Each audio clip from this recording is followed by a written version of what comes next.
Welcome back to the Museum of Aquarium and Pet History. All right, part two. My friend Chuck Rambo is still with us today. He's been sleeping in the warehouse for the last week. And what we have here is a WISA, WISA? WISA. WISA. It's a WISA water pump. This thing's, no, air pump. I'm sorry. It's an air pump. It's an air pump, runs off water. Yeah, it runs off water, but it's just crazy. So we have the hose, and this black one is the water coming in. So right to here, we have the inlet for the water, and right to here is the outlet for the water.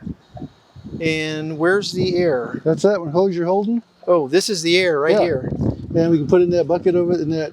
So there, show you so this is two big vertical pistons, and the water's just dumped down the drain. Water was very cheap back in those days, 100 years ago. Actually, this is 1930s. This one was invented by William Sauer, founder of WISA. Company comes from his initials, and it was developed by Sauer himself, again in 1930. I want to thank Emiliano Spada, my good friend from Italy, who gave me that information. Okay, air. Will it reach? Look at this. This is crazy.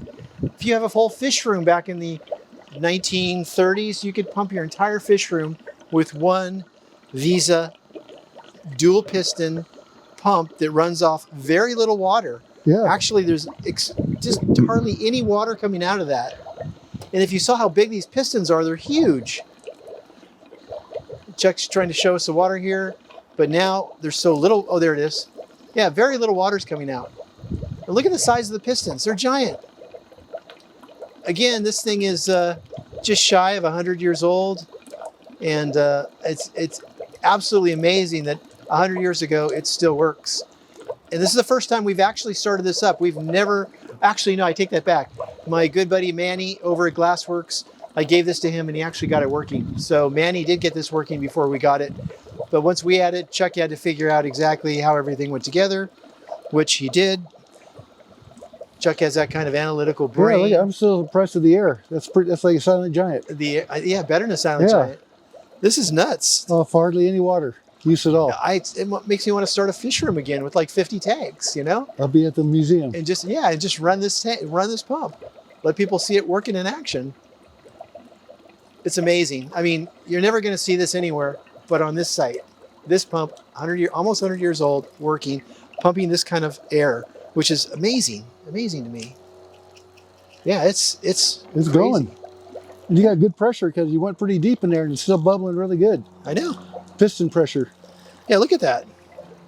That's just unheard of. And the water's barely running. If we turned up the water, it'd pump even more air.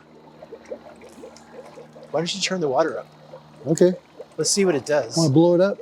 Yeah, let's blow it up. Let's see how much water we can, or how much air we can get this pumped. See if we can make the water waterproof. All right, we're gonna pump the water up. We're gonna see how fast we can get this thing going. This is crazy. I love this thing. It's easily double the outtake now. Still not a lot of water. No, you said much faster. It's working now. Yeah, that's We incredible. increased the pressure, but the volume's really not that much. And it hasn't been oiled that I know of. Yeah, it looks like it's putting out way more air. Yeah, look at that. Isn't that crazy? Yeah, it really is. I love this thing. Try to turn your air pump on home using electric to make it go like faster this. or harder. It wouldn't happen. You couldn't do it. I don't think there's one piston pump that I have in the collection. That's equal to this. It comes close to this. That's just amazing to me. German ingenuity. Yeah, the volume of air to water, it's probably like 3 or 4 to 1.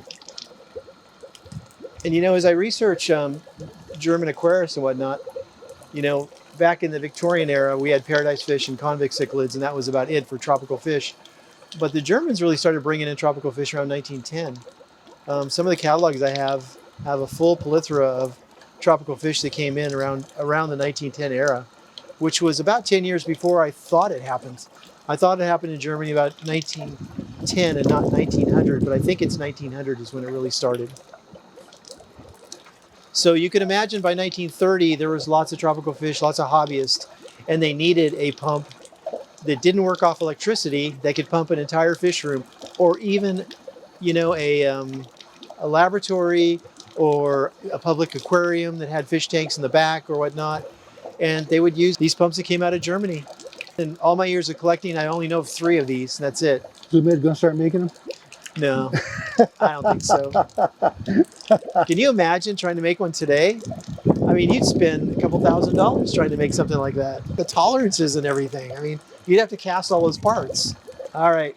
I think that's it for this week, guys. I appreciate it. And you coming and checking it out and hanging with us while my good buddy Chuck's in town. And we'll see you again next week.